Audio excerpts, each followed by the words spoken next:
संभालना, तुम्हें देखना।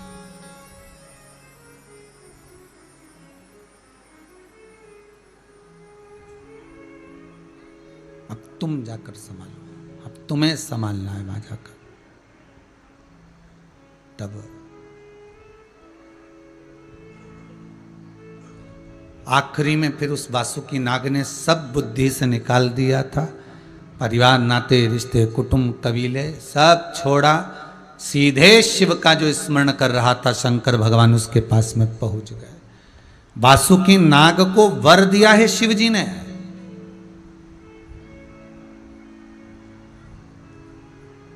ये शंकर का वर है वासुकी नाग को कि जब तक शिव है तब तक तू उस शंकर के गले में है।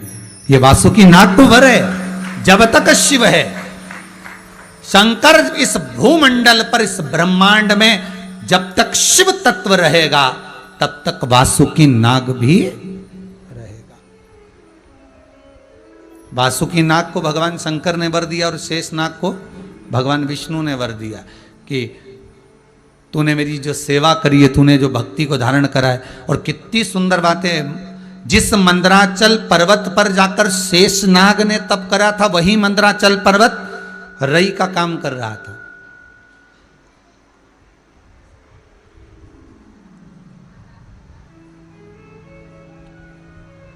वही मंदराचल पर्वत रई का काम कर रहा था।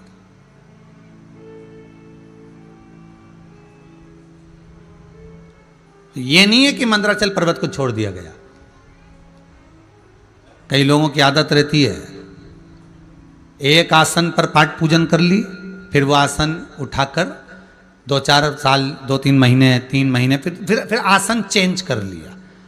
कितना सुंदर संवाद शिव महापुराण में कहा, जिस मंदराचल पर्वत पर शेषनाग भगवान ने तप साधना करी है, वही मंदराचल पर्वत ले जाकर समुद्र मंथन में प्रयोग में लिया गया। बहुत सुंदर बात है, ध्यान रखिएगा। मंत्र, माला, आसन, 3 चीजें सभी लोग स्मरण करेंगे जितने आस्था पर सुन रहे हैं, जितने मोबाइल पर कथा सुन रहे हो। 3 चीजें हैं। मंत्र, बोलते जाओ। पहला मंत्र, दूसरे नंबर पर है माला, और तीसरे नंबर पर है आसन जिस पर हम बैठते हैं। मंत्र बार बार नहीं बदलना चाहिए, माला बार बार नहीं बदलना चाहिए, और आसन बार बार नहीं बदलना चाहिए।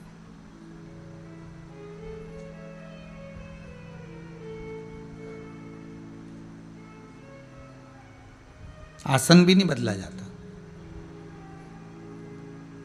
जिस आसन पर बैठ के आप घर में पूजन करते हो ना, कोई के यहाँ लाल कलर का होगा, किसी के यहाँ कुस्सा का होगा, किसी के यहाँ कोई ने हाथ से भी बनाया होगा, ऊन का, आदि का आदि। ये सब अपने अपने भाव हैं। आपने जिस आसन को अपने पास में रख रखा हो, बस निवेदन इतना है कि आसन बार बार नहीं बदलना है। वो जो आसन तुम रोज बिछाती हो वही आसन बिछाओ।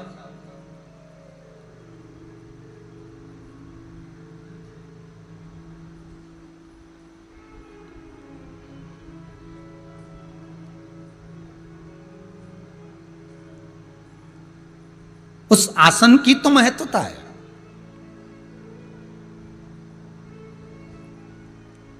अरे जिस समय पर सुखदेव जी महाराज राजा परीक्षित को श्रीमद् भागवत कथा श्रवण कराते हैं, 7 दिवस तक सुखदेव जी महाराज राजा परीक्षित को जब कथा श्रवण करा रहे हैं, तो बारंबार सुखदेव जी महाराज ने राजा परीक्षित से पूछा भी, तुम्हें भूख तो नहीं लग रही है, तुम्हें प्यास तो नहीं लग रही है? तो राजा परीक्षित बारंबार कहते हैं, जब श्रीमद् भागवत रूपी अमृत पीने को मिल रहा हो तो कहां भूख, कहां प्यास।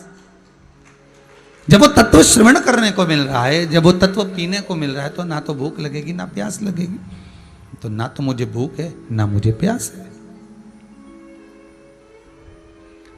7 दिन की जब कथा पूरी हो गई, बहुत ध्यान दीजिएगा महाराज, 7 दिन की कथा पूर्ण हुई। सुखदेव जी महाराज राजा परीक्षित के सम्मुख में बैठे हुए थे, उठकर जाने लगे।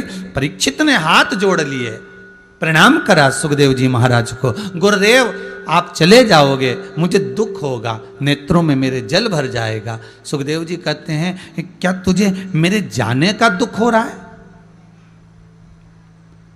या तुझे तक्षक नाग डसने आएगा उसका दुख हो रहा है? दुख किस चीज का हो रहा वो बता। गुरुदेव, तक्षक नाग मुझे डसेगा उसका मुझे कोई दुख नहीं है। ये सर्प का काम है डसना, भले डस ले, और इस शरीर का काम है एक ना एक दिन जाना। तो फिर इसका दुख क्या करूं मैं? इसका दुख कैसे करूं? मुझे इसका दुख नहीं है, मुझे इसकी तकलीफ नहीं है, मुझे इसका कष्ट नहीं है। दुख तो केवल एक है। जिस आसन पर बैठकर गुरुजी मुझे 7 दिवस तक श्रीमद् भागवत कथा श्रवण करा रहे थे, जब वो गुरु मुझसे बिछुड़ जाएगा, वो आसन लेकर गुरु चले जाएगा, उस आसन में कितना बल होता है, उस आसन का कितना बल है। श्रीमद् भागवत कथा कहती है, एक व्यास वक्ता श्रीमद् भागवत कथा करने वाले हों, शिव महापुराण कथा करने वाले हों, देवी भागवत करने वाले हों, रामचरितमानस का स्मरण कराने वाले हों, उस आसन की महत्वता कितनी होती है।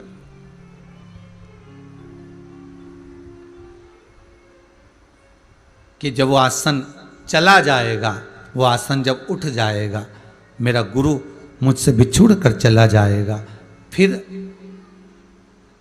इस जीवन से फिर कुछ रस तत्व रहा ही नहीं है।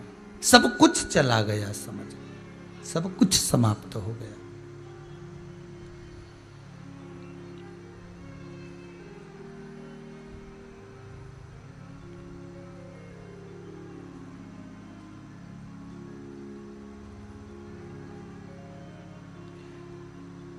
बस वही कथा यहां वर्णन कर रही है।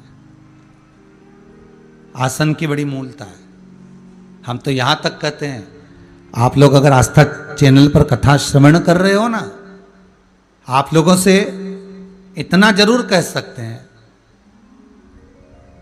कि अगर आप सोफे पर बैठकर कथा सुन रहे हो, कुर्सी पर बैठकर कथा सुन रहे हो, पलंग पर बैठकर कथा सुन रहे हो, या शरीर साथ नहीं दे रहा, जिस भी हिसाब से आप कथा सुन रहे हो, लेट कर बैठे हो, बैठे हो, लेटे हो, जिस भाव से आप कथा सुन रहे हो, हमारा निवेदन है, जब ऑनलाइन कथा सुन रहे हो, जजमान रघुवंशी परिवार ऑनलाइन कथा करवा रहा है और आप कथा ऑनलाइन श्रवण कर रहे हो, तो हमारा तो निवेदन रहेगा कम से कम 7 दिन में से 1 दिन तो आसन लगाकर कथा सुनो।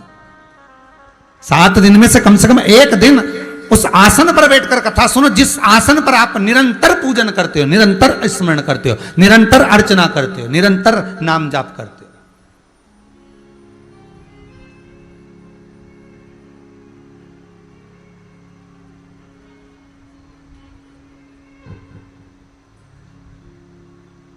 कम से कम 1 दिन उस आसन का फल आपको मिलना चाहिए। एक बार महाराष्ट्र में कथा करने गए थे, बहुत पहले की बात है, कम से कम हो गए 12-15 साल। तो कथा करने गए तो वहाँ पर वो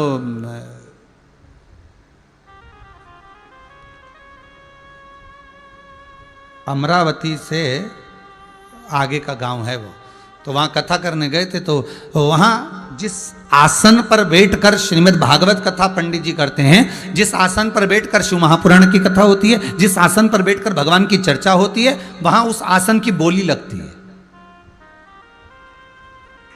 वो आसन की बोली लगती है कि ये आसन, भैया ये आसन जजमान लेकर जाएगा कि उपाध्यक्ष लेकर जाएगा कि अध्यक्ष लेकर जाएगा। तो हमने पूछा कि भाई हमारे इधर तो मध्य प्रदेश में तो ऐसा होता नहीं है, ये बोली वगैरह तो हमारे यहाँ हिंदू धर्म के अंतर्गत हमारे कई मंदिर वगैरह में ऐसी कोई बोली और ऐसा कोई संवाद कभी हमने सुना भी नहीं कि आसन की बोली लगे, और ना कहीं हमने पढ़ने में आया, ना कहीं देखने में आया कि आसन की बोली लगे।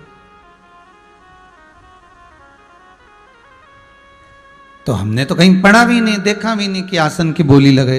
तो उन्होंने कहा गुरुदेव हमारे यहाँ का नियम है, जिस आसन पर व्यास वक्ता, जिस आसन पर ब्राह्मण, जिस आसन पर गुरुजन, जिस आसन पर एक श्रीमद् भागवत का वक्ता, शिव महापुराण का वक्ता, देवी भागवत का वक्ता, राम कथा का वक्ता भगवान का जब भजन करता है, तो वो आसन में कुछ ना कुछ तत्व उस भगवान की भक्ति कहा जाता है। और उसी आसन को हमारे यहाँ लोग दीपावली के दिन पूजन में बिछा देते हैं और उस पे बैठकर पूजन करते हैं, इसलिए इसकी बोली लग जाती है।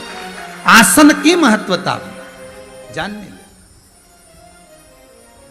उस आसन की महत्वता को जानिएगा। 3 चीजों का स्मरण करिएगा जरा अच्छे से।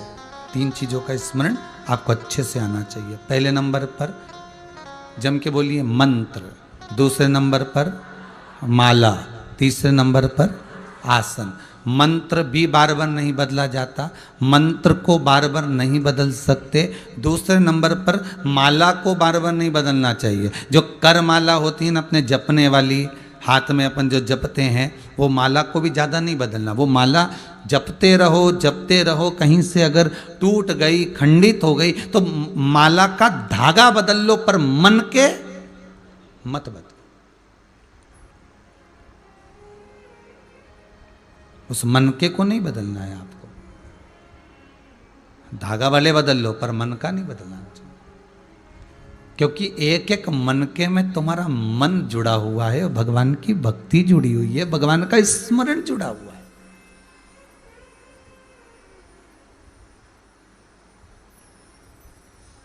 एक एक मनके में परमात्मा का नाम जुड़ा हुआ है।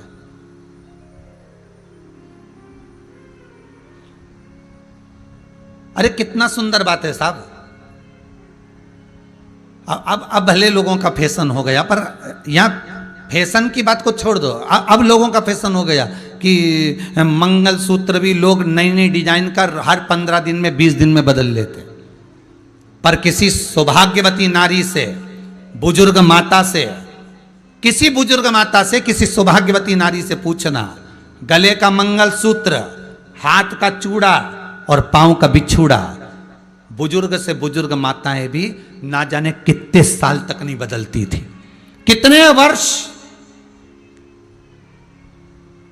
अब आज के जमाने में तो लाल साड़ी पहना तो लाल पहन लो, हरी पहना तो हरी पहन लो, पीली पहना तो पीली पहन लो।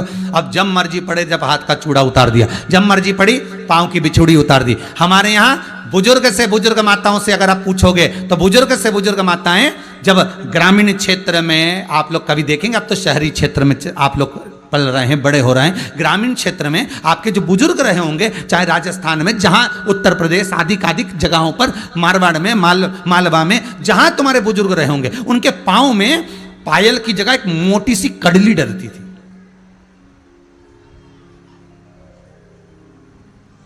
मोटी सी कड़ली डलती थी, इतनी मोटी। और बिछुड़ी भी कोई साधारण नहीं होती थी, बिछुड़ी भी डलती थी तो मोटी मोटी बिछुड़ियां डालते थे। सालों निकल जाता, साल